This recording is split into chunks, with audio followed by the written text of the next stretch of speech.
परमेश्वर भला है, वो अपने वचन के पूरा करने वाला, वो उस वचन को पूरा करने वाला। वो कहता है कि जहाँ 2 या 3 मेरे नाम से इकट्ठे हो, मैं उनके बीच में हूँ। जहाँ हम 2 या 3 इकट्ठे होते हैं, हम सुनिश्चित हो जाएं कि वो हमारे मध्य में। हम परमेश्वर को धन्यवाद देते हैं। वो सारे आदर, सारे महिमा के योग्य परमेश्वर है। वो भला है, भलाई के सिवा उसके पास और कुछ नहीं है। वो प्रेम है, वो अपने माप के अनुसार वो हम सबको इतना अधिक समा लेता है और वो हमसे प्रेम करता है। हम उसके लिए धन्यवाद देते हैं। वो प्रभु अत्यंत महान परमेश्वर है। आमेन। सो हम आज के वचन में चलते हैं। आज थोड़ा हम ध्यान देंगे अब्राहम के विषय में।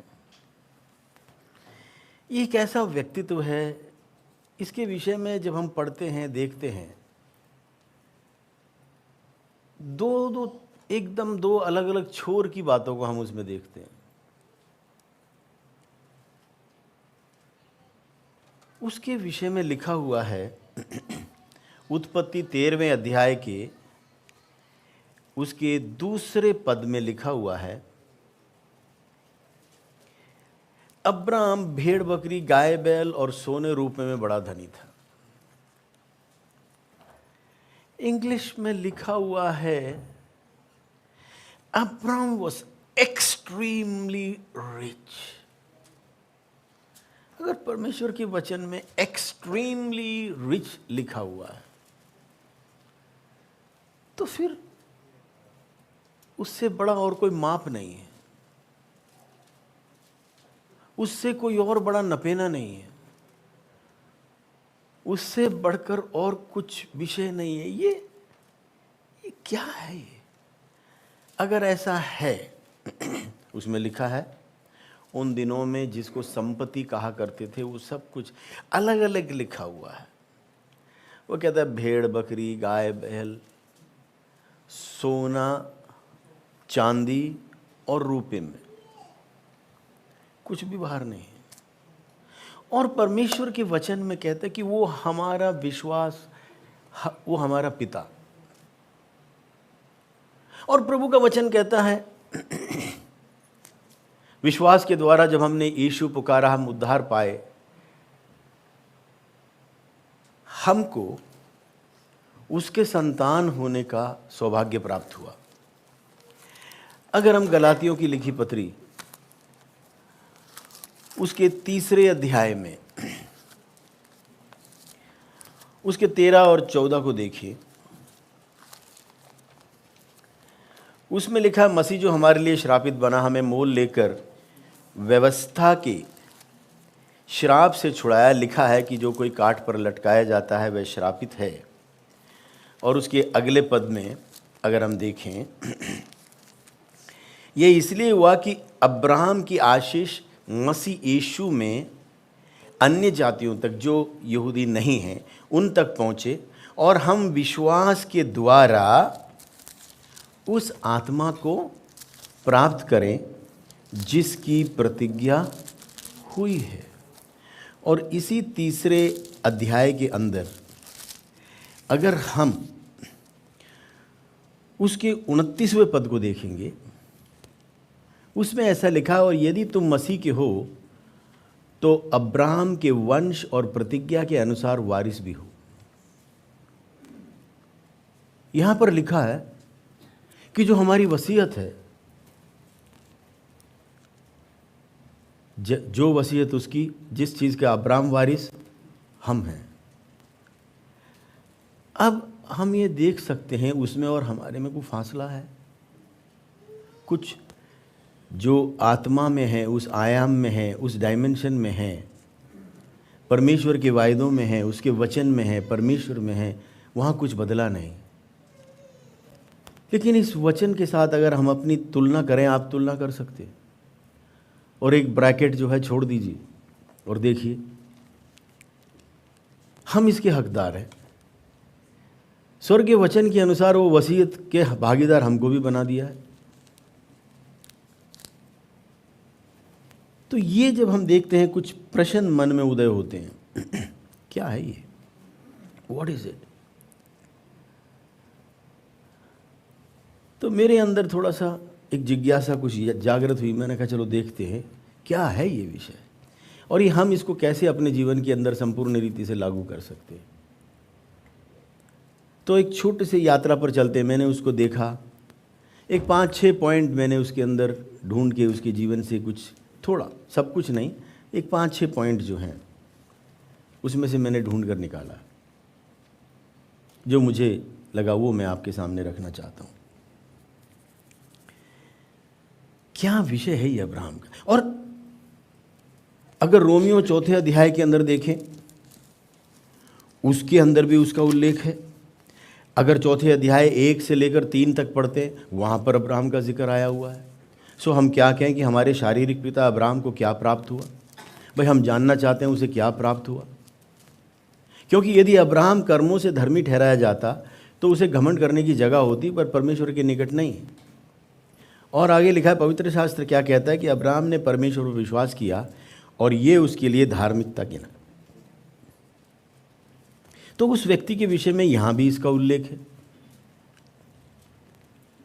एक और तो लिखा है एक्सट्रीमली रिच, मतलब उसके किसी स्तर का, किसी लेवल का, किसी जो उसकी तुलना नहीं कर सकते, इतना अधिक वो धनी था। लेकिन उससे बढ़कर उसके विश्वास के विषय में बोला गया।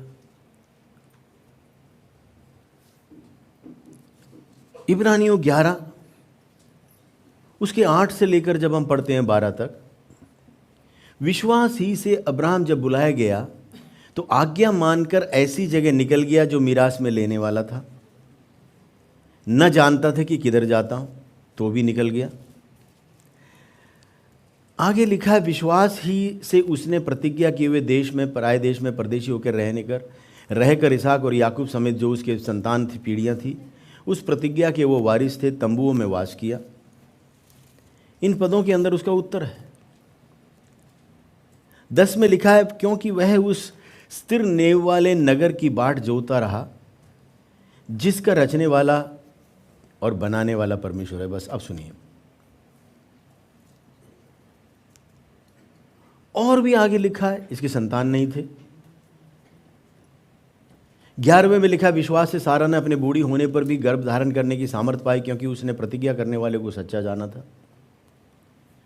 और 12वें पद में ऐसा लिखा है, इस कारण एक ही जन से जो मरा हुआ सा था, उसके विषय आकाश के तारों और समुद्र के तीर के बालू की नाई अनगिनत वंश लिखा है उत्पन्न हुआ। अगर ऐसा है तो ये बहुत अपरंपार धन का जो लिखा है वो एक छोटी सी बात हुई।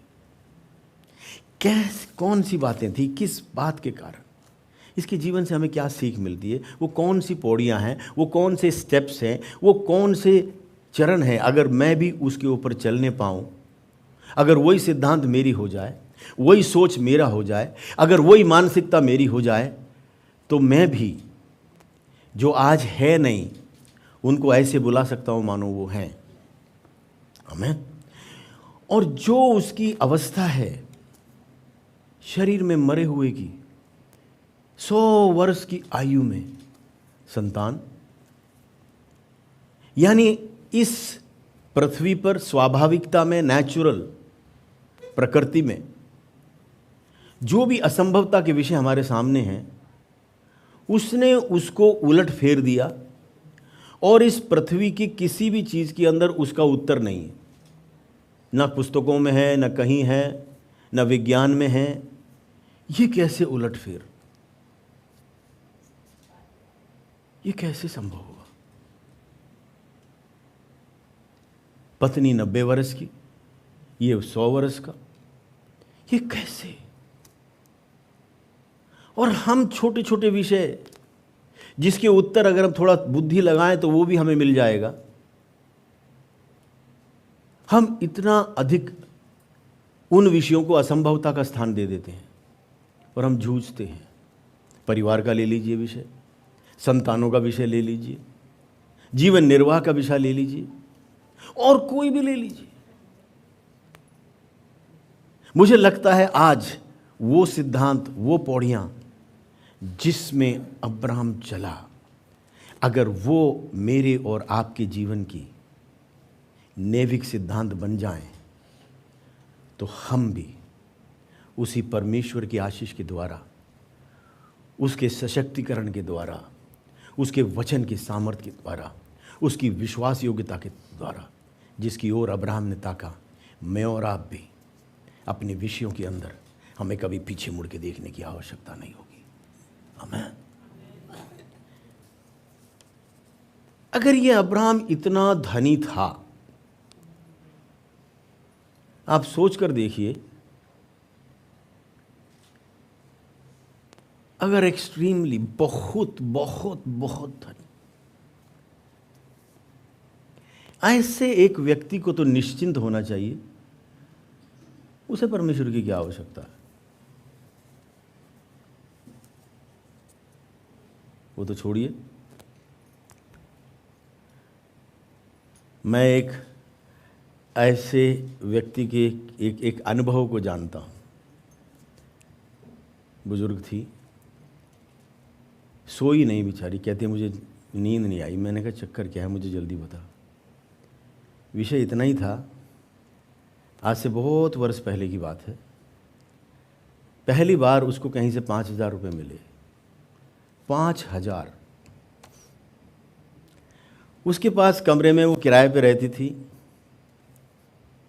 छोटा मोटा काम करके वो निर्वाह करते थे। प्रभु को जानने के बाद थोड़ा सा उसके जीवन में फेरबदल आया।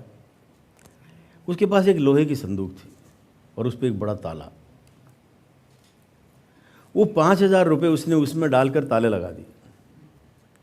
रात में कम से कम 4 बार उठती थी, 5 बार, और वो खोल के देखती कि वो 5,000 उसमें है कि नहीं है। मेरे प्रियो, अतिशोक्ति मत जानिए।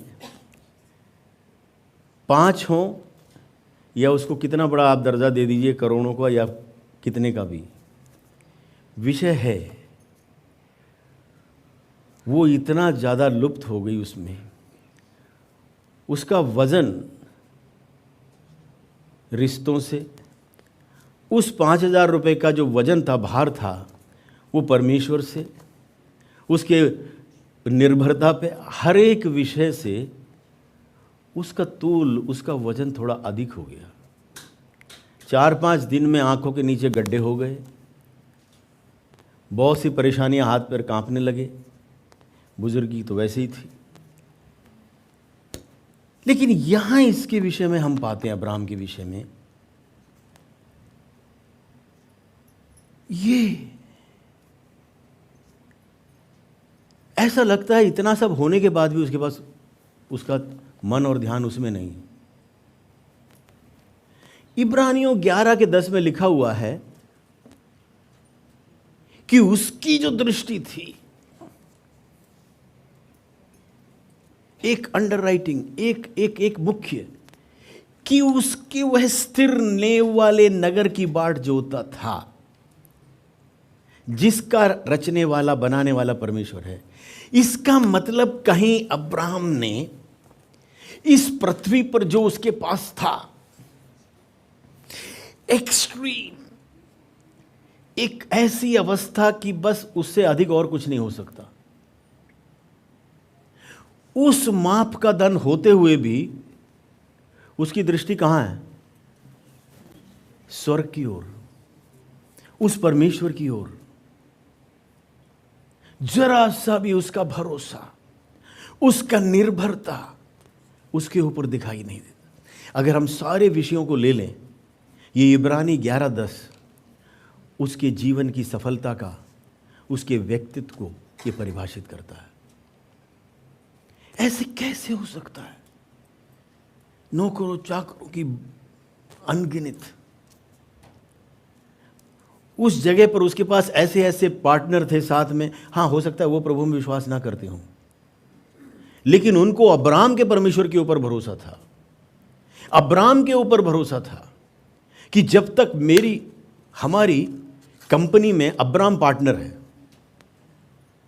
जब तक हमारा तंबू इसके इर्द गिर्द है, हमें कोई नुकसान नहीं होगा, क्योंकि उसका परमेश्वर उसको बचाएगा और हमारा इससे संधि है,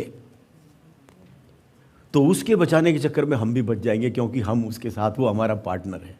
हालेलुया। मेरे प्रियो, आपका पड़ोसी, आपके पार्टनर अगर आपके विषय में कि आपके पास परमेश्वर होने के कारण बिना किसी निवेश के आपको पार्टनर बना ले, तो परमेश्वर से बड़ा साथ और उसका कौन। लेकिन वो टिका हुआ है एक विषय के ऊपर, आपके जीवन में, जिसने आपके लिए अपने प्राणों को दिया, जिसके लहू के द्वारा आपने उद्धार पाया, जिस लहू के कारण आप उसे सर्व सृष्टि के स्वामी को अपने व्यक्तिगत पिता कहकर पुकार सके, और वो आपको अपना निज पुत्र और पुत्री कहकर पुकार सके। उस विषय को जीवन में अगर सबसे बड़ी पूंजी जाने,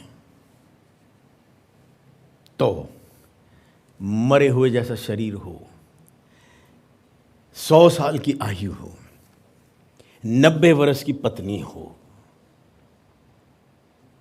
असंभवता को संभव करने वाले परमेश्वर की ओर अगर आपकी दृष्टि है, तो आपकी कोई सीमा नहीं है। कोई है जो परमेश्वर को धन्यवाद दे सके। आपके भीतर जो है असीमित परमेश्वर जो है, वो आपके जीवन शैली में, जीवन के अंदर, परिस्थितियों में, हर एक विषय में अगर वो अपने व्यक्तित्व को प्रकट कर सके और आप उसको बाहर प्रकट होने दें, आप उस पहाड़ की चोटी से कभी उतरने वाले नहीं हैं। आमीन। आप उस चट्टान जिसकी नींव स्थिर है, जिसका नाम यीशु है, उसका वो पताका यहोवा निस्सी, उसके प्रेम का झंडा आपके हर एक विषय के ऊपर होगा। आपको देखने से पहले लोग उसको देखेंगे। आपकी बातें जो आपके मुंह से निकलती हैं, उसके अंदर परमेश्वर की आशा की, पवित्रताई की, शुद्धता की, धार्मिकता की, आशा की, आपके अंदर वचन होंगे जो दूसरों को निर्माणित करें।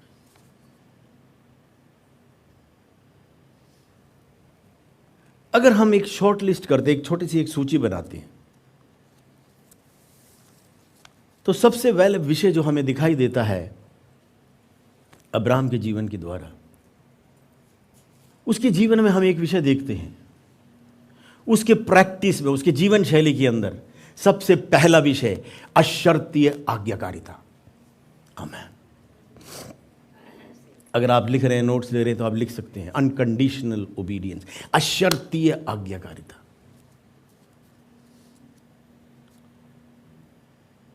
ये अशर्तीय, बिना प्रश्न, अप्रश्नीय आज्ञाकारिता, कोई सवाल नहीं पूछा आज्ञाकारिता। आशा रहित अवस्थाओं के बीच में, निराशाओं के बीच में, आशा के साथ विश्वास में दृढ़ होकर जिसने प्रतिज्ञा की है, उसको विश्वास योग्य जानकर अगर आगे बढ़ने की प्रक्रिया जीवन के अंदर स्वाभाविक रीति से है, तो आप कभी मार खाने वाले नहीं हैं। जो आपके साथ जुड़ा हुआ है, आपका परिवार हो, जो आपके साथ पार्टनरशिप, जिनका जो आपके सहयोगी जो हैं, आपके कारण जो उस जहाज में बैठे हुए हैं, यानी जीवन रूपी नौका, जीवन रूपी जहाज जो है, जो आपकी जो कंपनी है या कुछ भी हो, या जिस महकमे में या जिस जगह आप काम करते हैं, एक व्यक्ति के कारण हजारों लोग जहाँ काम करते हैं, उनका काम आशीषित हो जाता है। आमीन, आमीन। लेकिन प्रश्न ये है, जो हमारे भीतर है, जब चारों तरफ से दबाव पड़ता है, हमारे जीवन के बोल, हमारे व्यवहार, हमारे उठ बैठ के अंदर, क्या वो अपने आप को प्रकट कर सकता है, या हम अपने एक प्रभु के दास बोलते हैं माई ह्यूमन नेचर, जो हमारे स्वाभाविक शरीर के प्रकटीकरण है, जो हमारा स्वभाव है, जो हमारे जो उस वक्त जो हमारे मसल जो टाइट हो जाते हैं, जब हमारे आशा से विपरीत जब लोग करते हैं, उस वक्त निकलने वाले बोल, ऐसे समयों में, वो समय भी अब्राहम के जीवन में आया। मेरा प्रश्न ये है, अशर्तीय आज्ञाकारिता में अगर चलना है, अगर मैं उससे पूछूं वाई, अगर मैं उससे पूछूं क्यों, भाई क्यों, बिना सवाल पूछे, बिना प्रश्न किए, बिना किसी सवाल के जो व्यक्ति आज्ञा का पालन करता हो, जो कहना मानता हो, उसके अंदर एक विषय स्वाभाविकता से उसके स्वभाव में उभर कर आता है। वो जानते हो क्या है? जिसकी आज्ञा का पालन कर रहा है वो उसका आदर करता है। अनादर और भय, उसका नाम मानना, वो आज्ञाकारिता में नहीं चलने वाला है। समझ रहे हैं? तो सबसे पहले अशर्तीय आज्ञाकारिता, और अशर्तीय आज्ञाकारिता को कारगर करने वाला दूसरा जो पॉइंट है वो है परमेश्वर का भय। आमेन। परमेश्वर का भय मानना। इससे पहले की परिस्थिति के अनुसार जब आकर कोई हमारी बांह मरोड़ता है, एकदम से व्यवहार बदल देते हैं, आशा से विपरीत जब हमारे जीवन के अंदर हमें विषयों को देखना पड़ता है, अनुभव हम करते हैं, एक ऐसा जिसमें कोई अधिकार नहीं है, एक ऐसा जिसके अंदर कोई भी जो अपने पैरों पर खड़ा नहीं है, एक ऐसा जिसके अंदर कोई योग्यता नहीं है, और आप कहीं प्रभारी हों, आप कहीं अधिकारी हों, और वो व्यक्ति जो आपके सामने है उसकी कोई वजन नहीं है, उसके कोई अधिकार नहीं है, और अगर वो आपके कंधे पर बैठकर आपके सिर पर चढ़ने की कोशिश करे, आपको पता है एक पल में मक्खी की तरह मैं इसको निकालकर बाहर फेंक सकता हूं। उस समय भी उसको उस दृष्टि से देखना जो परमेश्वर देखता है। जब पिता परमेश्वर देखता है कि उसने उस लहू को दिया है, अपने लहू के भीतर, उस लहू के चश्मे से पिता देखता है, जबकि तलवार को लिए हुए उसके अपने स्वर्गदूत खड़े हैं तैयार न्याय और दंड को लागू करने के लिए। मान लो एक कल्पना की बात है, वहां पर भी जब यीशु बिचवई करने वाला ऊपर की ओर ताकता कि पिता बस एक अवसर और, एक अवसर और, एक अवसर और, मेरे लहू की ओर ताक जो मैंने इसके लिए बहाया। वो अनुकंपा, वो दया। ऐसे समय में जब एक व्यक्ति, एक सामने अगर कोई सब्जेक्ट, कोई विषय खड़ा है और वो उस योग्य नहीं है आपके क्षमा के, आपके दया के, आपके करुणा के, आपके छूट के, आपके जाने दो बोलने के लिए, और आपके हाथ में वो अधिकार है, तब भी परमेश्वर का भय, परमेश्वर का भय, तब वो परमेश्वर के भय में सोच लेना, अपने आप को चिताना, मैं भी अयोग्य था, मैं भी ऐसे ही अनाज्ञाकारिता में चलता था, मुझे उस कीचड़ में से, दलदल से, उसकी अनुकंपा और दया की लंबे बाहों ने मुझको खींचकर बाहर निकाला, और आज मैं जहां खड़ा हूं, आज जिसने मुझे पीढ़ियां दी हैं, वो करुणामयी है, वो अनुकंपा का है। वहां पर अपने हृदय को विकसित करना, सहनशीलता में, दया में, करुणा में, भलाई में, वो बलिदानी प्रेम में, और उसकी ओर ताकना जो उसको बुराई करवाने की प्रेरणा देने वाले जो स्रोत है, जिस दृष्टि से परमेश्वर स्वयं हमको देखता है, जो उसको उकसाता है। अगर परमेश्वर का भय हमारे अंदर ऊंचे सिरे पे कार्य करता है, तो हमारे जीवन में इस संसार के जो स्वाभाविक व्यवहार है उससे विपरीत एक ईश्वरीय कदम, ईश्वरीय व्यवहार हमारे जीवन से प्रकट होने पाएगा। आमेन, हालेलुया। वो बहुत धनी था लिखा है, लेकिन उसके पीछे कुछ विषय हैं। नंबर 1 क्या बताया? अशर्तीय आज्ञाकारिता। और आज्ञाकारिता क्यों? दूसरा विषय क्या है? दूसरा पॉइंट क्या बताया? परमेश्वर का भय मानना। हाँ, हक है, अधिकार है, हर तरह से मैं सही हूं, उसको जो कहना है कहने के लिए, उसके साथ जो व्यवहार करना है करने के लिए, उठा के बाहर फेंकने के लिए। लेकिन मैं हूँ कौन? जब आज सुबह उठा तो ये प्राण मेरे अंदर कैसे आया? धन्य है वो परमेश्वर जिसने ना तो मेरी प्रार्थना अनसुनी की और क्या ना अपनी करुणा मुझसे दूर की। तो मैं उससे अलग नहीं हूँ, तो मैं भी उसकी बुरी अवस्था के ऊपर उसको एक अवसर हे प्रभु दे। ऐसा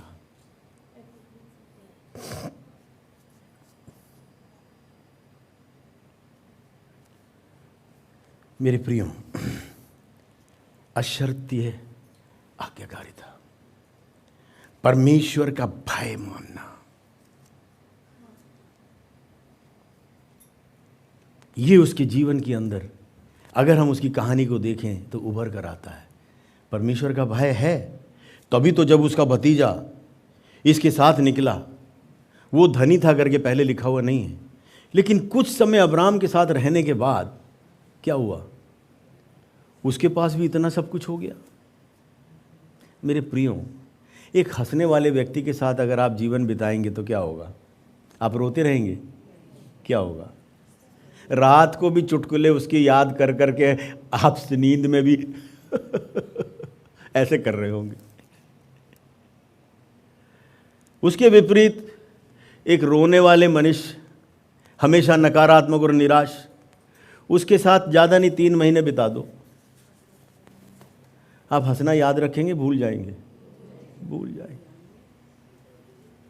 और छोड़ो, अगर वो भी समझ में नहीं आया तो तीसरा उदाहरण, अगर एक बहुत ही गुस्सैल व्यक्ति के साथ आप 6 महीने बिताओ तब क्या होगा? बिना बात के वापस आके आप भी दरवाज़ा पीटते दिखाई देंगे। हाँ, बात कुछ नहीं है, लेकिन बैम दरवाज़ा, ग्लास का पानी हाथ में, बम नीचे। बहुत अच्छे हैं, बोलते कुछ नहीं है, लेकिन हरकतों में दिखाई दे। अगर कोई चीज़ नीचे दिखाई दी, लाता क्या हुआ? नहीं, कुछ नहीं। बहुत अच्छे विश्वासी हैं। अब्राहम क्या था? अशर्ती आज्ञाकारिता, परमेश्वर का भय सर्वोपरि, और वो बहुत धनी था। जो उसके साथ रगड़ खाएगा वो गुण उसके अंदर आएंगे कि नहीं आएंगे? इसलिए लिखा है, बुरी संगति अच्छे चरित्र को बहुत उत्तम बना देता। लिखा है क्या? नहीं, बुरी संगति अच्छे चरित्र को। तो हमें अपनी संगति को भी देखना है। मैं एक व्यक्ति को जानता था, हमने भी डोर डंगर रखे, हमारे पास भी थे, लेकिन हमारे पास थोड़े ही थे। वो डेयरी चलाया करते थे। वो कितने भी, अगर वो कहीं शादी में जाएं और बहुत अच्छे कपड़े पहनकर भी जा रहे हों, तो जो भी पास में जाए थोड़ा बहुत, जहाँ से वो आए हों उसका थोड़ा बहुत होता था। मेरे प्रियो, हमारी संगति, हमारी उठ बैठ हल्का मत जानिए, या तो हमें बढ़ाएगा या हमें ले आएगा। लूत ने एक काम अच्छा किया, उसने अब्राहम को थाम लिया। आमीन। लेकिन एक समस्या हो गई। अब्राहम को थाम तो लिया, लेकिन जब धन बढ़ गया, जब सुविधाएं बढ़ गईं, जब आराम बढ़ गया, जब सब कुछ बढ़ गया, अब्राहम के जीवन के अंदर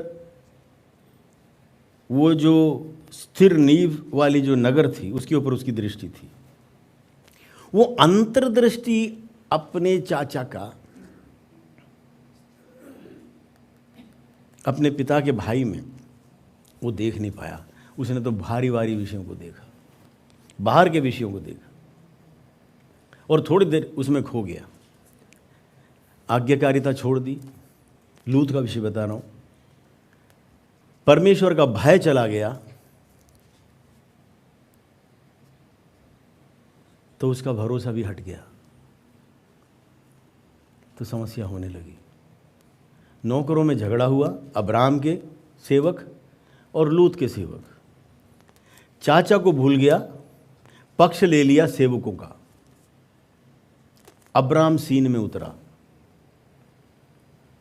और वो कहता है, लूत, तेरे और मेरे बीच में किस बात का झगड़ा?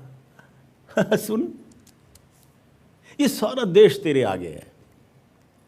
अब्राहम ने भांप लिया अंतर्दृष्टि से, अंतरात्मा से, कि अब इसका हृदय अंदर से मेरे साथ नहीं है। यानी इसका परमेश्वर से नाता टूट गया और धन पर भरोसा कर रहा है। अब ना वो परमेश्वर के काम का, ना मनुष्य के काम का। मेरे प्रियो, खबरदार, कहीं ऐसी स्थिति हमारे जीवन में ना आए। उस चिरस्थाई उस नगर की ओर जो मनुष्य के हाथों से नहीं बना हुआ है, उसकी ओर अब्राहम की दृष्टि थी। वो इस विषय को कैच नहीं कर पाया, वो पकड़ नहीं पा पाया लूत। उसने कहा, जब तक ये नौकर मेरे साथ हैं तब तक मेरे मवेशी अच्छे रहेंगे। अगर ये वर्कर मुझे छोड़ के चले गए तो मेरी फैक्ट्री ठप हो जाएगी। लेकिन अब्राहम कहता था, जब तक परमेश्वर मेरे साथ है मेरा सब कुछ चलेगा। आमीन। आज आपकी चुनाव क्या है? आप अपनी फैक्ट्री बचाने के लिए परमेश्वर का विश्वास एक तरफ करेंगे? आज आप अपनी संपत्ति बचाने के लिए या अपना वो करने के लिए आप जिनका भरोसा परमेश्वर पे उनका साथ पकड़ेंगे? मेरा कहने का तात्पर्य मेरे प्रियो, अगला विषय जो है, लेकिन यहां पर अब्राहम खड़े होकर कहता है, अगर तू दाएं तो मैं बाएं, तू उत्तर तो मैं दक्षिण। इतनी बड़ी बात, तू सब कुछ छोड़ देने के लिए तैयार है? किसके लिए? एक धोखेबाज के लिए जो अपने पैरों तले की जमीन भूल जाए, जिसके लाठी और कंधे हाथ को पकड़कर तू यहां तक पहुंचा है, जिसके पालने में तू पला है, तू एक पल में सब कुछ भूल गया। लेकिन ऐसे सोच की गिरफ्त में अब्राहम नहीं आया। उस दंगल में भी, उस कश्मकश में भी, हे अब्राहम तू कैसे संतुलित है? तीसरा विषय, उसका भरोसा परमेश्वर पर था। आमेन। उसका संपूर्ण जो निर्भर था वो किस पर? जब मेरा और आपका भरोसा परमेश्वर पर है, ना मुझे वो संपत्ति दिखाई दे, ना कुछ दिखाई दे, मैं निश्चिंत रहूंगा। बोलो, संतुष्ट रहूंगा। पड़ोसी से कहिए, संतुष्टि नहीं, अति संतुष्ट। अति संतुष्ट, ऐसी संतुष्टि जो शब्दों में बयान न कर सके। बोलिए, वो मेरा भाग है, वो मेरा भाग है। देसी भाषा में बोलूं, बोलिए, हाय हाय दूर हो, हाय हाय हमेशा के लिए भाग, हाय हाय, और कहता हमेशा के लिए जा। संतुष्टि, निश्चिंत अवस्था, मेरा भरोसा पूरे पृथ्वी के कर्ता के ऊपर है। मेरी दृष्टि उसके ऊपर है जिसने आकाश और पृथ्वी की रचना की। वो ये नहीं कह रहा है अब्राहम, हे प्रभु जी, ये तो लालच में पड़ गया, ये तो मेरा कुछ ध्यान नहीं कर रहा है, ये तो इस तरह से गोद में मेरे भाई का बेटा ये इतना था जब आया इतना, और मैं लेकर इसे पाल पोस कर इसे यहाँ तक लाया, इसे पढ़ना सिखाया, इसे चलना सिखाया, आज सीधा खड़ा है, कहता है, ए लूत, तेरे मेरे बीच में क्या समस्या?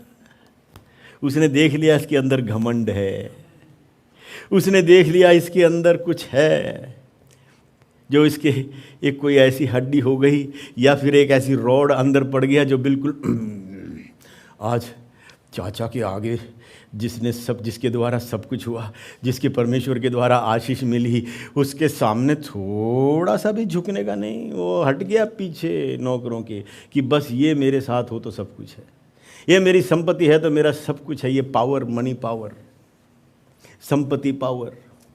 अब्राहम कहता है, भैया ये तो उस भाप के समान है जो छू उड़ जाए, मेरा भरोसा तो परमेश्वर पर है। हालेलुया।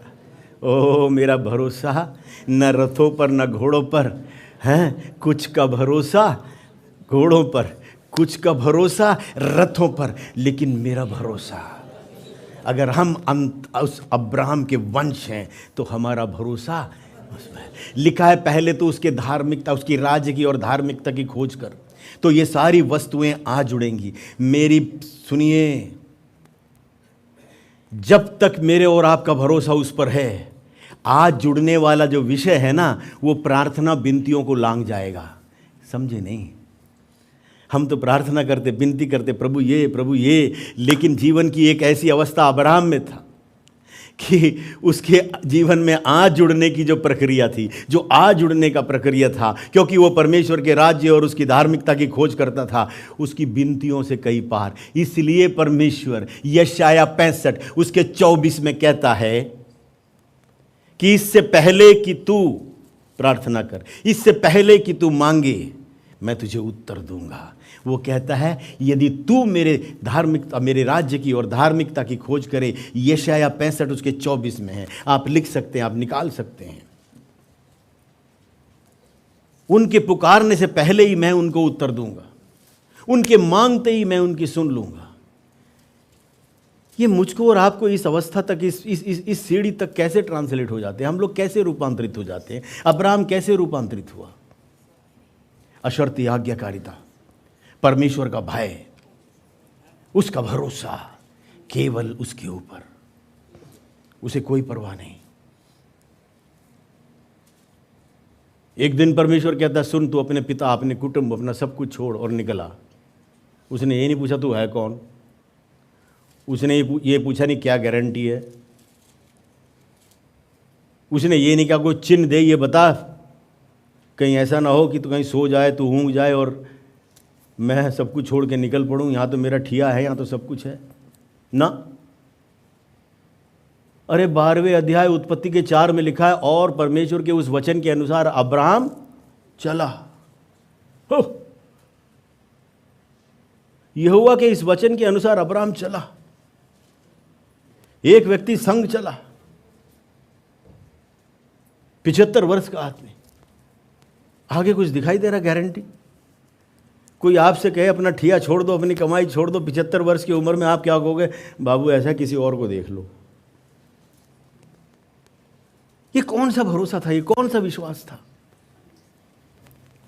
मेरे साथ बोलिए, जो अपने परमेश्वर को जानते हैं वो महान कार्यों को करेंगे। इंग्लिश में लिखा माइटी एक्सप्लॉइट्स। बोलिए, जो परमेश्वर, जो अपने परमेश्वर को जानते हैं, कहते हैं वो बड़े महान कार्यों को करेंगे। अब अपने पड़ोसी को कह दी, वो मेरी कहानी है, वो मेरी वास्तविकता है। मैं अपने परमेश्वर को जानता हूँ, बड़े बड़े काम मेरे लिए बाट जो रहे हैं। आमेन, हालेलुया।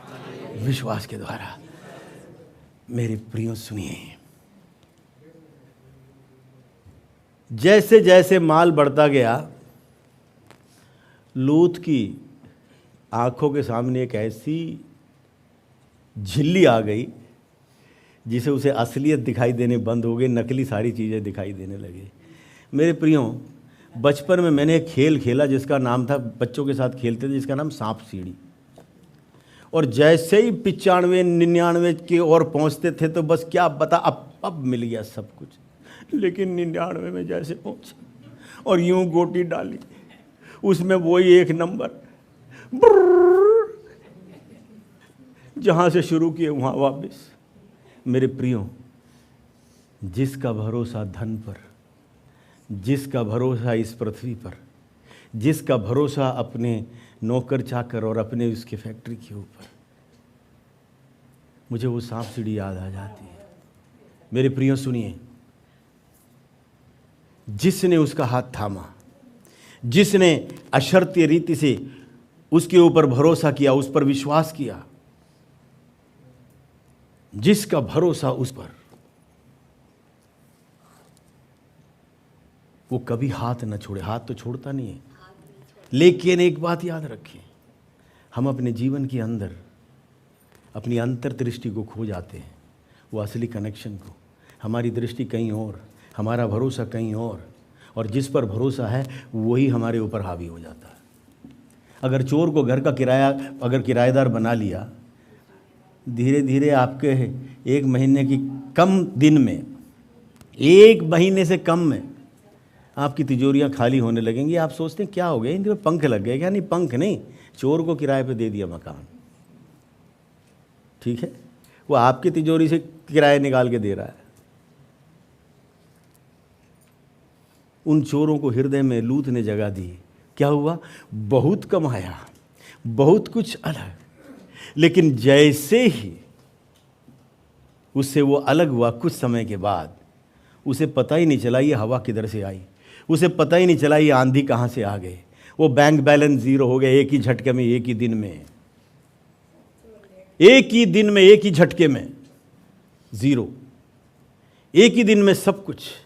जिस नौकरी पर विश्वास था, भरोसा था, जिस पर टिके हुए थे, पता लगा हाथ धो दिए। ये 24 घंटे में हो गया सब कुछ। ऐसा लगा किसी ने चादर खींचा और फ्लैट नीचे। समझ में नहीं आया कुछ दिन क्या हुआ, लेकिन फिर एक दिन समझ में आया, जिसको मैंने अपना सरगना बनाया था, जिसको मैंने अपने भरोसे का स्रोत और मूल बनाया था, वो चोर चोरी करने, नाश करने, घात करने और किसी काम के लिए नहीं, पर एक यीशु है जो अभी बगल में खड़ा हुआ देख रहा है और वो कहता है, मैं तुझे जीवन देने आया, मैं तुझे बहुतायत में जीवन देने आया। मेरे पास तो सब कुछ है, आनंद की भरपूरी है और सब कुछ है। तेरी दृष्टि उस बिना नींव वाले, यानी जो मनुष्य के हाथों से नहीं बना हुआ है, उस नगरी से हे लूत कैसे हट गया। लेकिन एक बात देखिए, जिसका भरोसा परमेश्वर पर था, लूत फंस गया। अगर हम उत्पत्ति के लिखी पुस्तक उसके 14वें अध्याय के अंदर अगर हम आएंगे, और लिखा है, जैसे ही अब्राहम को पता चला कि उसका भतीजा, क्या हुआ? जैसे ही उसे पता चला,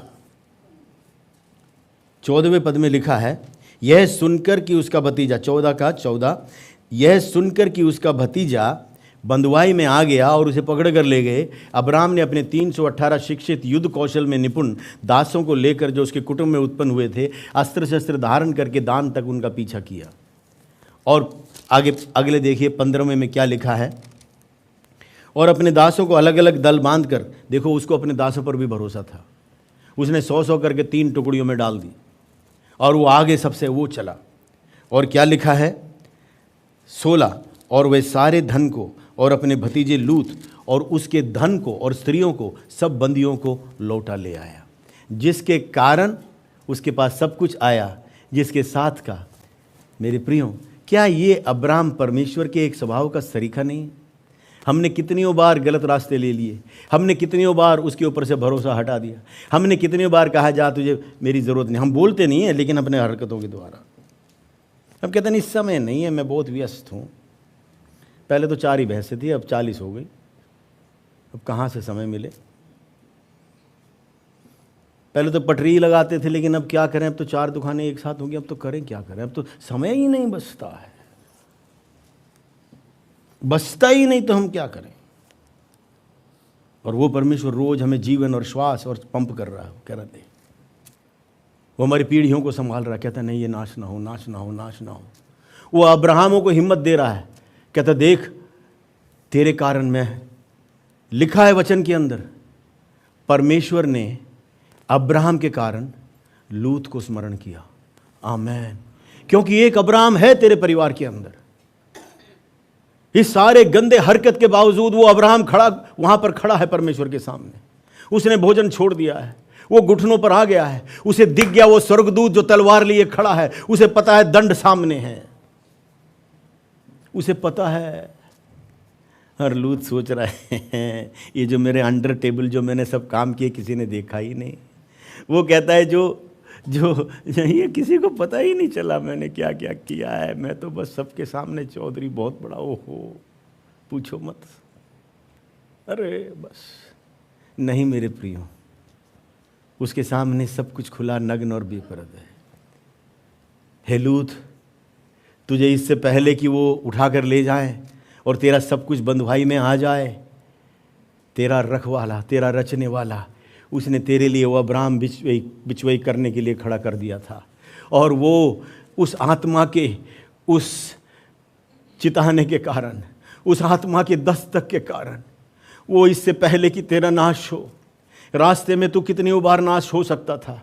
जब एक ही तलवार से कोई पीछे खड़ा हुआ आके उस लूत को गर्दन अलग नहीं कर सकता था उसी समय, लेकिन किसने उसको प्राण दिए, किसने उसे बचा के रखा? कोई अब्राहम है जिसके कारण परमेश्वर ने लिखा है, अब्राहम के कारण परमेश्वर ने लूत को स्मरण किया। ओ माय गॉड, सोच कर देखिए, अगर आप वो अब्राहम हैं तो वो बिचवई न छोड़ें। अगर आप वो अब्राहम हैं तो जो बिल्कुल अयोग्य है, जो बिल्कुल आपके उस करुणा के, दया के, उस प्रेम के, उस विश्वास योग्यता के, अगर वो योग्य नहीं है, उस अयोग्यता की अवस्था में उसके चारों तरफ दीवार बनकर खड़े हो जाइए। उसको बताने की ज़रूरत नहीं मैं तेरे लिए प्रार्थना कर रहा हूँ, नहीं, वो आपके और परमेश्वर के बीच में रहे। वो कहता है अपने कमरे में जा, प्रार्थना के, बंद कर दे द्वार। हाँ, तो अगर उपवास कर रहा है तो उसमें ये लिखा है कि अपने चारों तरफ से बोल लोगों को, क्या हो गया? नहीं मैं बहुत थका हूँ। नहीं कोई बात नहीं, कोई बात नहीं। हाँ बताओ क्या बात है? नहीं आज बहुत सारी झुर्रियाँ दिखाई दे रही हैं, आपके बाल बने हुए नहीं हैं, क्या है? जब बहुत ज़्यादा चरम सीमा पे पहुँच गए, नहीं मैं उपवास में हूँ, मैं बिना नागा प्रार्थना कर रही हूँ फलाने के लिए, मुझे पता है परमेश्वर उसे छुड़ाएगा, मेरी प्रार्थनाएं व्यर्थ नहीं जाएंगी। अब्राहम का कोई डायलॉग हम ऐसा नहीं देख रहे। लिखा जैसे ही सुना वो बंधुआई में, न आओ देखा न ताओ, उठाया 318 सैनिक। और उन दासों के लिए मैं दाद देता हूं जिन्होंने अपने प्राणों को हथेली पे रखा। किसके लिए? अरे उसके लिए, अरे छोड़ मैं नहीं जाता, तेरा फिर गया होगा सिर, तेरा कोई कुछ हो गया होगा, हम नहीं जाते उस धोखेबाज के लिए ना। किसी अच्छे के लिए तो कोई प्राण दे दे, लेकिन एक बुरे के लिए कौन प्राण देगा? एक है जिसका नाम है यीशु, एक है जिसका नाम है यीशु। वचन में लिखा है अच्छों के लिए तो कोई नहीं, बुरे के लिए कौन? चलो एक बार को अच्छे के लिए कोई कर भी दे, लेकिन बुरे के लिए कौन? उसका नाम यीशु है। अगर वो यीशु मेरे और आपके भीतर है तो मैं और आप मजबूर हो उठेंगे। मुझे और आपको ज़्यादा सोचने की ज़रूरत नहीं है, दूसरा आके समझाने की ज़रूरत नहीं है। छोड़ दे थोड़ी देर के लिए, कर उठा से उठा के लिया, नहीं तो वो नाश हो जाएगा ना। इसका मतलब ये नहीं है कि उसको बुराई के अंदर उसको आड़ लगाओ आप, नहीं नहीं नहीं नहीं। उसे सबक मिल गया, वो फिर उसको उठाकर अब्राहम ने अपने पास नहीं रखा, उसको छुड़ाया, उसका सब कुछ दिया और वो अपने रास्ते चला गया। हमें सबक सीखना, हमें लेना है, हमें सीखना है। मेरे प्रियो, वो परमेश्वर महान है, वो यीशु है, वो यीशु है। जब हम अयोग्य थे, जब हम पापी ही थे, वो मेरे और आपके लिए बलिदान हो गया। बोलिए अशर्तीय आज्ञाकारिता, बोलिए परमेश्वर का भय, बोलिए अब्राहम परमेश्वर को प्रथम स्थान। उसके लिए अपने बेटे से बढ़कर कौन था? परमेश्वर। भैया उसकी संपत्ति है, सब कुछ है, लेकिन उसके बेटे के बिना क्या है? एक दिन उत्पत्ति 22 में वो कहता है अपने वो बेटा ले जिससे तू अत्यंत प्यार करता है, और जाओ उसे मुझे अर्पित कर दे मेरे लिए। लिखा है अब्राहम तड़के उठा, किसी की सलाह लेने नहीं गया। और अंत में परमेश्वर कहता है सुन, कई हजार वर्ष बाद जिस पहाड़ी पर सर्वसृष्टि के स्वामी ने, जगत के मैं और आप, जिसको उस अब्राहम का वंश बनाने के लिए परमेश्वर ने जिस स्थान को चुना, उसी पहाड़ी पर अब्राहम ने परमेश्वर के पुत्र प्रभु यीशु मसीह, है ना, जहाँ वो बलिदान हुआ, वो खोपड़ी का स्थान जिसको बोलते हैं, बहुत वर्ष पहले अब्राहम ने, आमीन, अपने इकलौते पुत्र को वहाँ देने के लिए तैयार हो गया। मेरे प्रियो, अगर मैं और आप वही अशर्ती आज्ञाकारिता, वही परमेश्वर का भय और वही सबसे पहला स्थान परमेश्वर को देते हुए अगर हम उठ खड़े हों, तो हम भी ऐसे उसके वारिस हो जाएंगे। तारों के नाई हमारी पीढ़ियाँ, रेत के बालू, समुंदर के तीर के बालू के समान अनगिनत अवस्थाएं हमारे भी जीवन की होंगी। आमेन। हाँ, एक विषय, अगर हमारी दृष्टि उसकी ओर, और ये जो बढ़ती है, ये जो आज उड़ने वाले विषय हैं, अगर ये हमारे लिए उसी मिट्टी की चीज़ें मिट्टी में ही रह जाएं और हमें पता है इनमें से कुछ मेरे साथ नहीं जाएंगे, तो मेरी दृष्टि किसकी ओर? जिसके साथ मेरा चिरस्थायी है, जिसके साथ मुझे हमेशा हमेशा रहना है, जिसके साथ अनंत काल का मुझे जीवन बिताना है। तो ये सब कुछ किसका है? दिया हुआ उसका है। हाँ, मैं भंडारी हूँ, मालिक वो है। आमेन। तो अशर्तीय आज्ञाकारिता, परमेश्वर का भय के कारण अशर्तीय आज्ञाकारिता, उसका भरोसा किस पर था? परमेश्वर पर, केवल उस पर।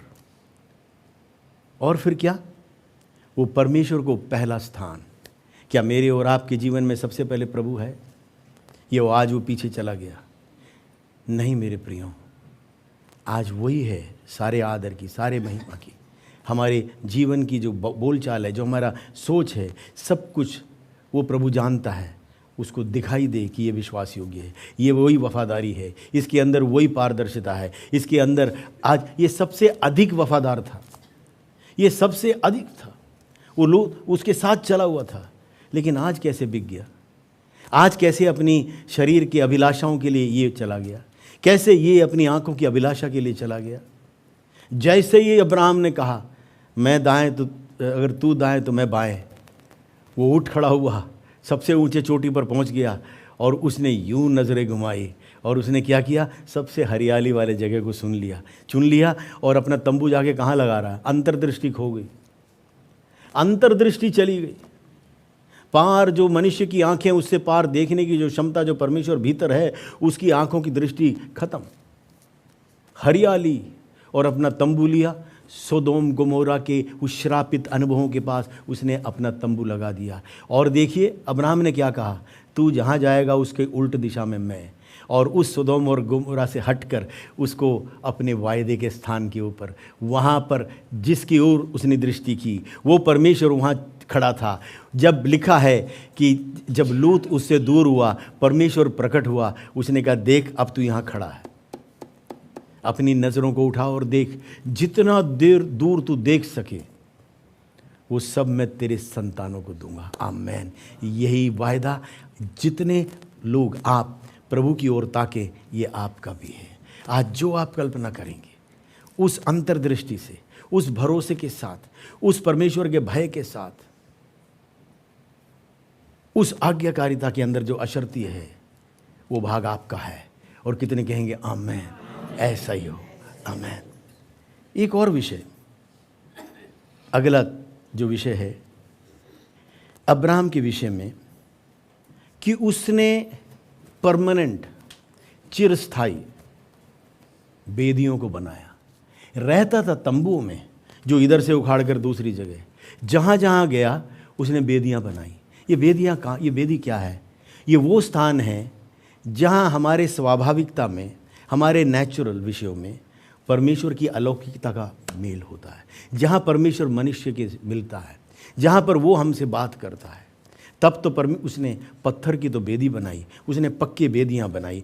और एक जगह ऐसे लिखा हुआ है, उत्पत्ति 13वां अध्याय उसके 4 पद में लिखा हुआ है कि अब्राहम कहीं गया, वो तंबू उखाड़ कर पुराने स्थान से जब इस तरफ आया तो लिखा है वह स्थान उस वेदी का है जिसे उसने पहले बनाई थी। तंबू तो कई बार उखड़ गया, पूरा इधर उधर घूमा, लेकिन जहाँ वो वापस आया, वापस कहाँ आया? सोदोम और गोमोरा में, श्रापित अवस्था में नहीं, परमेश्वर की बेदियाँ जहाँ हैं। आमेन। ऐसे स्थान पर जहाँ वो प्रभु को सुन सके। मेरे प्रियो, आज आपकी व्यक्तिगत बेदी कैसी है? आज आपके परिवार की बेदी कैसी है? बेदी वो स्थान है जहाँ परमेश्वर आपसे मिलता है। बेदी वो अस्थिर अवस्था है जहां पर चिरस्थायी परमेश्वर मिलता है। वो आपके अनुभव। बेदी क्या है? जहां पर परमेश्वर की शुद्धता की, पवित्रता की अग्नि उतरती है। जो कुछ उसके योग्य नहीं है वहां सब कुछ जल जाता है और आप फिर से उस शुद्धता की अवस्था में आप आगे की ओर बढ़ते हैं। आमेन। आप अपने जीवन की अगले चरण में प्रवेश होते हैं और उसमें से ताए हुए अवस्था में जो सोने के रूप में, चांदी के रूप में ताए हुए आप उभर कर आए, आपकी उस शुद्धता को, उसकी बढ़ी हुई कीमत को, उस बढ़े हुए अवस्थाओं को देखकर लोग उसकी चाहत करेंगे और वही परमेश्वर के अनुग्रह में उसके विश्वास में आएंगे। आमीन।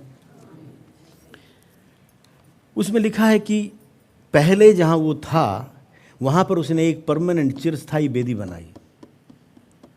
हवाएं लगी, तूफान आए, मौसम बदल गया, समय बदल गया, लेकिन वो वेदी बनी रही। आमीन। बोलिए, मेरा हृदय वो वेदी है जहाँ पर उसकी सामर्थ्य उतरता है, जहाँ परमेश्वर मुझसे बात करता है, जहाँ से होकर परमेश्वर अपनी भलाइयों को भेजता है, जहाँ पर वो संसार को छूता है। मैं बोलिए, मेरी वेदी जो मेरा हृदय है, मेरे परमेश्वर के लिए उसका रहने का स्थान है। उसके लिए वो चिरस्थायी है, वो बंटने वाला नहीं है, वो टूटने वाला नहीं है। ये मेरे लिए सर्वोपरि है, सर्वोपरि है। हे प्रभु, मेरा ये हृदय रूपी वेदी आपके निवास के लिए, आपके हस्तक्षेप के लिए, मेरे विषयों में, मेरे जीवन में, ये आपके लिए हमेशा स्वागत है।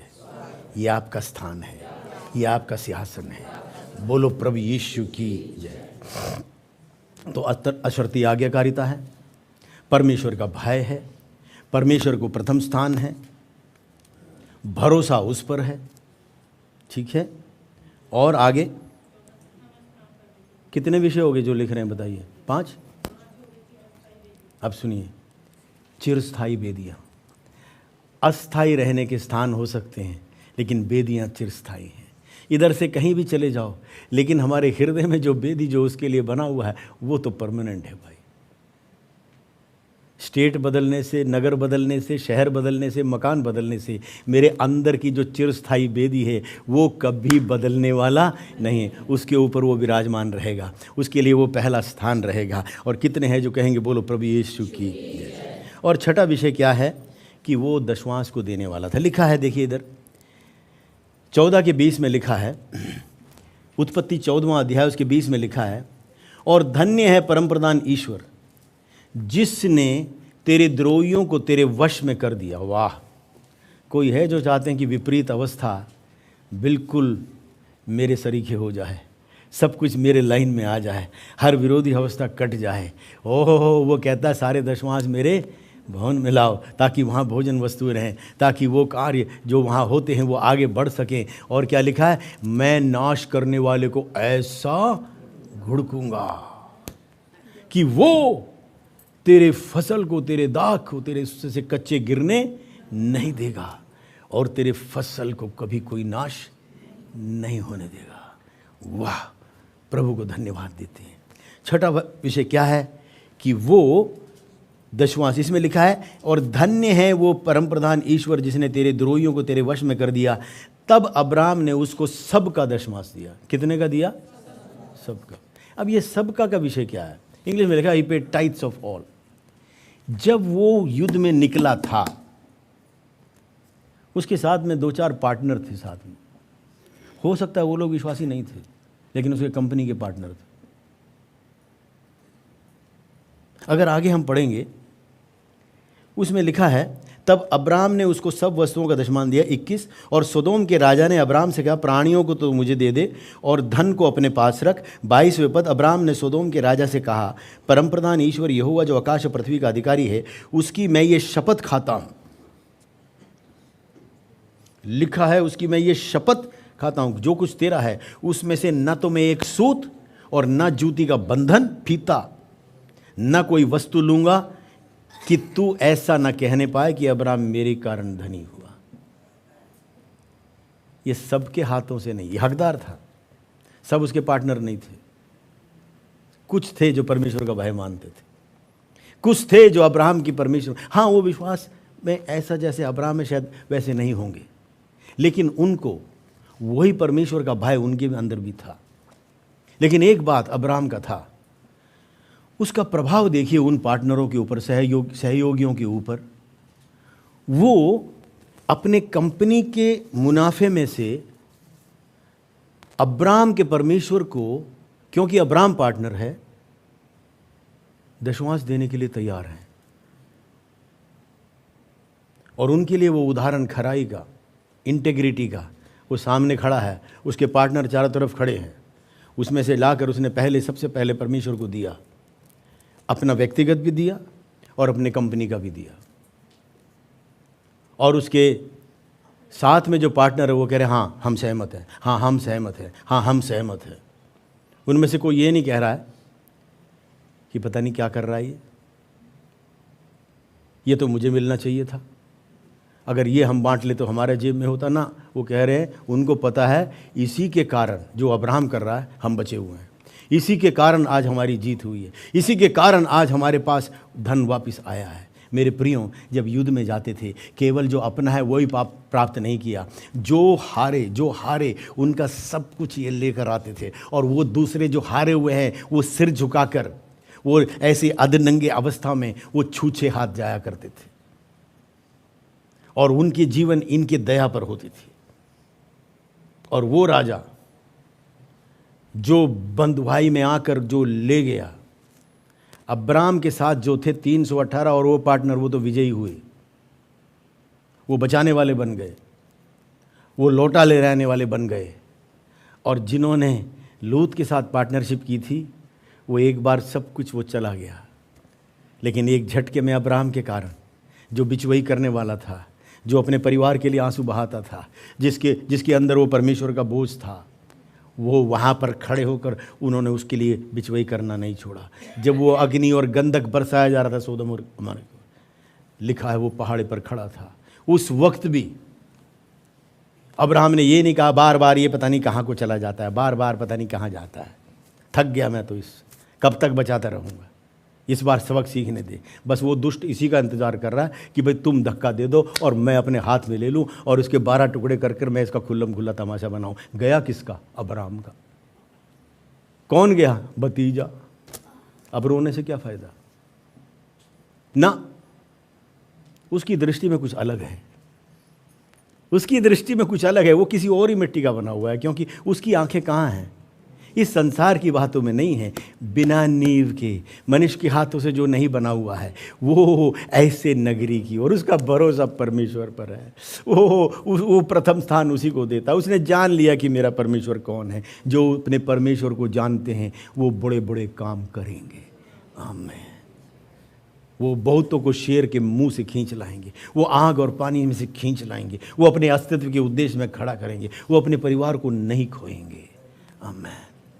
जब आंखें खुलेंगी लूत की, वो भी एक उद्धारित अवस्था के अंदर, लेकिन अब्राहम के हाथ परमेश्वर के सामने साफ रहे। उसने अपना काम पूरा किया। परमेश्वर ने उसके अंदर कोई ऐसा विषय नहीं देखा, इसलिए वो हमारे विश्वास का पिता कहा गया। इसलिए उसके जिक्र हम पढ़ते हैं रोमियो 4 अध्याय में, इसलिए हम पढ़ते हैं इब्रानी 11 अध्याय में। मेरे प्रियो, मेरे साथ बोलिए अशर्ती आज्ञाकारिता।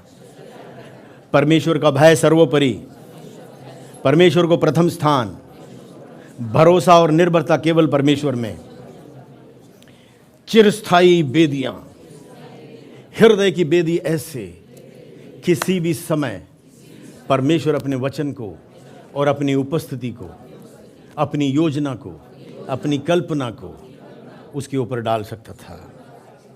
बोलिए वो दशमांश देता था। और वो देखो उसके अंदर दशमांश दिया, वो खराई की अवस्था।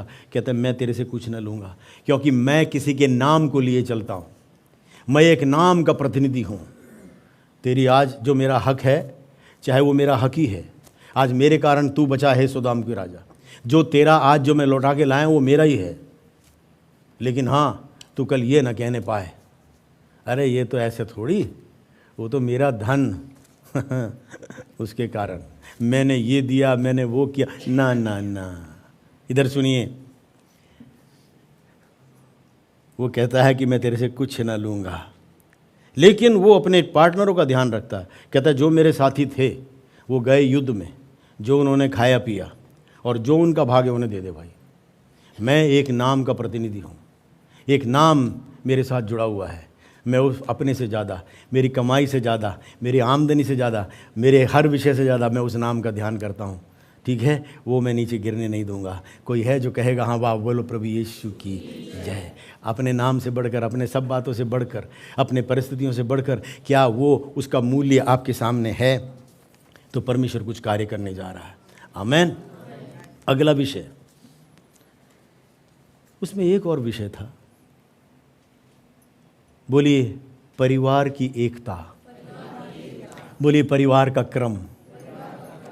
ये हमारे बुद्धि को चौंका देने वाला विषय है। उसका बेटा इसहाक, अब उसकी पत्नी आने वाली है,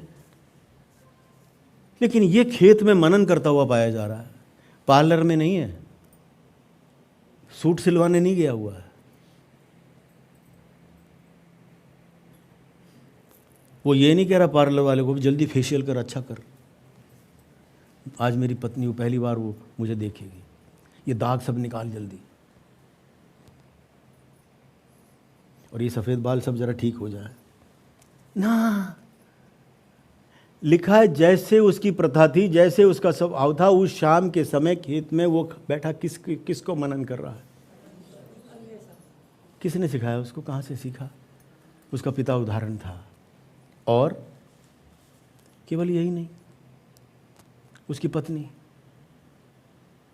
पढ़ के देखिए घर जाके, पहला पत्रस 3 अध्याय 1 से लेकर 10, 11, 12 तक, उसमें कुछ लिखा हुआ है। वो अपने पति को स्वामी और प्रभु कहकर 2 बार उसने झूठ बोला, 2 बार समस्याएं हुई। वो कितना उसको निंदित कर सकती थी, कहते हैं ये आदमी पता नहीं कैसे खर्राटे मार रहा था और मेरे को उठा के वो राजा ले गया। चलो एक बार कर लिया हरकत ठीक है, लेकिन दूसरी बार फिर किया। कितना उसके मन में हथौड़े पड़ सकते थे, ये कैसा आदमी है।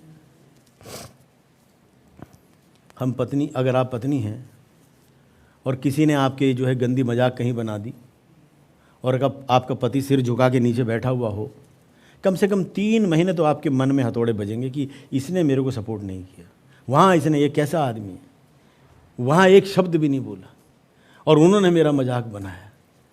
उठते बैठते नींद नहीं आएगी। लेकिन ये कैसी स्त्री है जो उसको स्वामी और प्रभु कहकर, ये कैसा आदर है, ये कैसा क्रम है परिवार के अंदर। और एक दिन वो हाजिरा को लेकर आती है, उसमें भी चलो ठीक है, तू कहती है ठीक है। ये कैसा पति है जो अपने पत्नी के विषय को भी कान देता है, सुनता है। इसका मतलब उसके हृदय में भी इसके प्रति एक आदर है। ये दोनों का परस्पर कैसा एक सेटिंग है, ये कैसा तालमेल है, ये कैसा विषय है जो एक दूसरे को निंदित नहीं कर रहे हैं।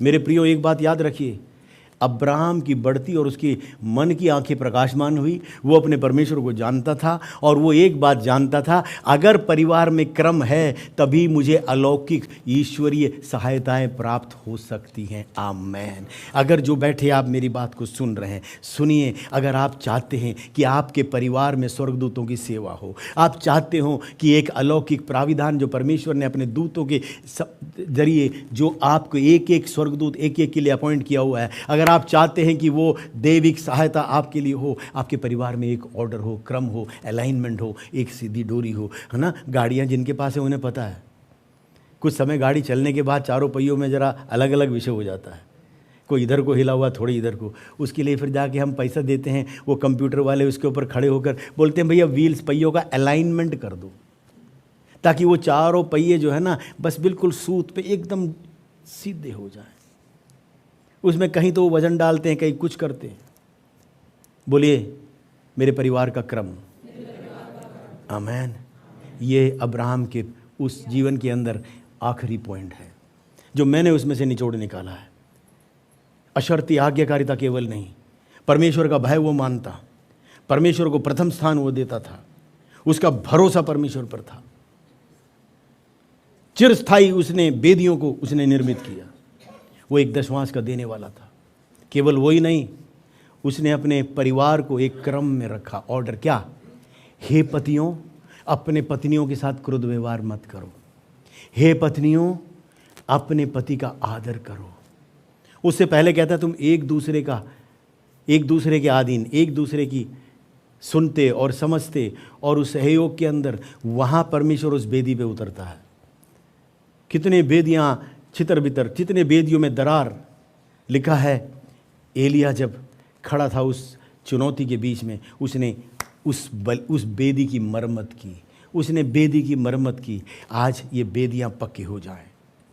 और वो क्रम जो परिवार के अंदर अलाइनमेंट है, इसलिए हमको क्रम में रखना है, ताकि इस परमेश्वर किसी भी समय अपने दूत को जब आज्ञा दे, वो आज्ञा दे सके, और वो दूत इस घर के परिवार के एकता, उस क्रम को देखकर, ऑर्डर को देखकर, वो बिल्कुल स्वाधीनता से, बिल्कुल बहुत ही स्वतंत्रता से वो हमारी सहायता कर सके।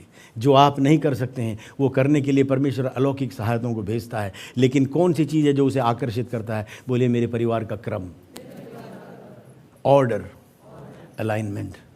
प्रभु की महिमा हो। हालेलुया। मेरे प्रियो, वो प्रभु आपका प्रभु है। वो कभी आपको छोड़ने और त्यागने वाला नहीं है। वो आपके साथ है, वो आपको लिए चलता है। वो चाहता है कि हम भी उस अब्राहम के हर आशीषों के हम वारिस, जो हमें प्रभु यीशु के लहू के द्वारा हमें मिला है। मेरे साथ बोलिए, अशर्ती आज्ञाकारिता, परमेश्वर का भय, हमारा भरोसा उसके ऊपर। बोलिए, चिरस्थाई बेदियाँ। बोलिए, एक क्रम परिवार के अंदर। बोलो प्रभु यीशु की जय।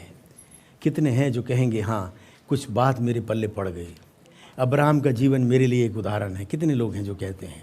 अगर ऐसा है तो उन विषयों को याद कीजिए, छोटे छोटे विषयों में। अगर इन विषयों के अंदर कहीं उल्लंघन हुआ हो, कहीं हमारा भरोसा कहीं और चला गया, या और हम इधर उधर हमारे संतुलन बिगड़ गया, कहीं असंतुष्टि की अवस्था हमारे जीवन में आई, हमने उसके अलावा और किसी विषयों के ऊपर अगर भरोसा किया है, आज आइए अपने पैरों पर खड़े हो जाएं। अगर परमेश्वर आपके हृदय पर दस्तक देता है, अगर आपको वो कोई विषय चिताता है, तो आज अपने उस बेदी को दोबारा से एक नवनिर्मित अवस्था में कर दीजिए।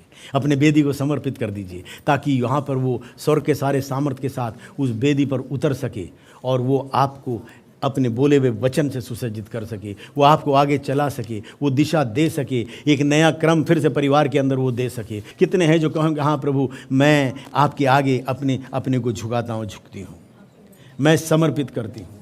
आज ये बेदी को एक नए रीति से बनने के लिए, एक मरम्मत के लिए मैं समर्पित करती हूँ। हाँ, क्रोध, विरोध, ये सब बातें चोट मेरे हृदय में थी। अगर कुछ ऐसा है, या मेरा भरोसा में दावनोल हो गया था, मेरा भरोसा कहीं और चला गया था, इनमें से आज कोई भी विषय आपको दिखाई दे, आज एक ही पल में समर्पित कर दीजिए। आज वो परमेश्वर एक नया अध्याय आपके लिए लिखने जा रहा है, वो एक नया अवस्था आपके लिए शुरू करने जा रहा है। वो परमेश्वर महान है, उसके विचार हमारे विचारों से बहुत ऊंचे हैं, उसके कार्य करने के तरीके हमारे सोच के अनुसार नहीं हैं। वो आज अपने स्वर्ग का एक बड़ा भाग आपको, जिस उस बड़े चट्टान के सामने आप खड़े हैं, जिस मंझधार में आप खड़े हैं, जो आपको ये सोचते हैं कि मैं कैसे पार चलूँगा, कैसे चलूँगी, किस तरह से आगे बढ़ेंगे, आज जो आपको वो असंभवता को दिखता है, उसके रास्ते आज दिखाई देने शुरू हो जाएंगे। अगर आप आज पुकारते, हृदय की गहराई से पुकार डालिए, उसे पुकार डालिए, उसको कह दीजिए, अपने जो दीवारें हैं उसे गिरा डालिए, अपने मन को नम्र कर दीजिए और एक पश्चाताप की अवस्था में उससे प्रार्थना कीजिए। वो परमेश्वर आप पर दया करेगा, वो करुणा करेगा, वो दया करेगा, वो आपको उठाएगा और आपको उस चट्टान पर खड़ा करेगा। आपको कभी भी घाटियों को देखना नहीं पड़ेगा। वो आपके सामने, उन शत्रुओं के सामने, विरोधी अवस्थाओं के सामने वो मेज़ लगाएगा और आप कहोगे कि मेरा कटोरा उमंड रहा है, उमंडती हुई अवस्था को वो प्रदान करेगा। मेरे प्रियो, पुकार डालिए, बोलिए मैं यहाँ हूँ। जब अब्राहम के पास पहुंचा और सबसे कठिन काम उसने अब्राहम से बोला, उसने कहा हाँ प्रभु मैं यहाँ। कोई है जो कहेगा हाँ प्रभु मैं अपने हालत में यहाँ, और मैं कुछ आपसे छिपाता नहीं हूँ। प्रभु सब कुछ खुला और नग्न और बेपरद है, जो आज मैंने मनुष्यों से छुपाया और मैं सोचता हूँ मैं सुरक्षित हूँ, आपके सामने सब कुछ खुला है। आज मैं सब कुछ खोल कर आपको कहता हूँ, कहती हूँ प्रभु आज मेरे हृदय के अंदर से जो कुछ रोड़े, कंकड़, पत्थर, जो झाड़ियाँ हैं वो सब निकाल दीजिए। ये हृदय एक आपके बलि, एक उस बेदी की अवस्था, जहाँ पर मैं आपको धन्यवाद के बलिदानों को अर्पित कर सकूं, जहाँ पर मैं आपकी वाणी को सुन सकूं, जहाँ मैं आपके सामर्थ को देख सकूं। आपके बोले हुए वचन को, फिर से वो गर्मी, फिर से वो निकटतम अवस्था मेरे जीवन के अंदर, ताकि मैं अपने दौड़ को आगे दौड़ सकूं और मेरे जीवन के बाकी भाग में मैं आपकी सेवा आपकी इच्छा के अनुसार कर सकूं। प्रभु यथास्थापित कर, आज फिर से मेरे इस वेदी को निर्माण कर। अगर आप ऐसे पुकार रहे हैं, परमेश्वर आज एक कुछ बड़ा कार्य आपके लिए कर रहा है। आपके समर्पण के आगे मैं आपके लिए प्रार्थना करना चाहता हूँ। प्रभु आज अगर कोई भी ऐसा है तो आज एक रिपेयरिंग, मरम्मत की अवस्था और हमेशा के लिए एक दृढ़ता की अवस्था, प्रभु आप वो दीवार इनके चारों तरफ लगा दीजिए। ये फिर इनके पाँव फिसल लेना पाएँ, फिर ये उस गड्ढे में गिरने न पाएँ, और ये उभर कर जब खड़े हों, ये अत्यंत प्रभु जी सफल, अत्यंत अनुग्रहकारी, और प्रभु जी ये बहुतों के पिता कहलाएं, ये बहुतों के लिए आशीष का कारण हो। पिता, इनके जीवन, इनके परिवार बहुतों के लिए एक रोशनी, ये जगत की ज्योति, पृथ्वी के नमक के रूप में आपके लिए बड़े बड़े महान कार्य, जो परमेश्वर को, जो अपने परमेश्वर को जानते हैं, वो बड़े बड़े कार्य करेंगे। और प्रभु ये आपके लिए महान कार्यों के पात्र हों और इनके लिए कुछ भी असंभव ना हो। और ये जब हाथ बढ़ाएं, छुटकारे, चंगाई, आशीष, स्वर्गीय बहुतायत को ये देखने पाएँ, और इनके जीवन के अंदर, इनके विश्वास रूपी नौका के अंदर कोई ऐसा सुराख न लगाओ जहाँ इनके जो अनुग्रह चूता हो, जो आपका अभिषेक चुआया जाता हो, वो सारे विषय आज कट कर दूर हो जाने पाएँ यीशु के नाम में। और सब ने कहा ऐसा ही है, आमेन। बोलो प्रभु यीशु की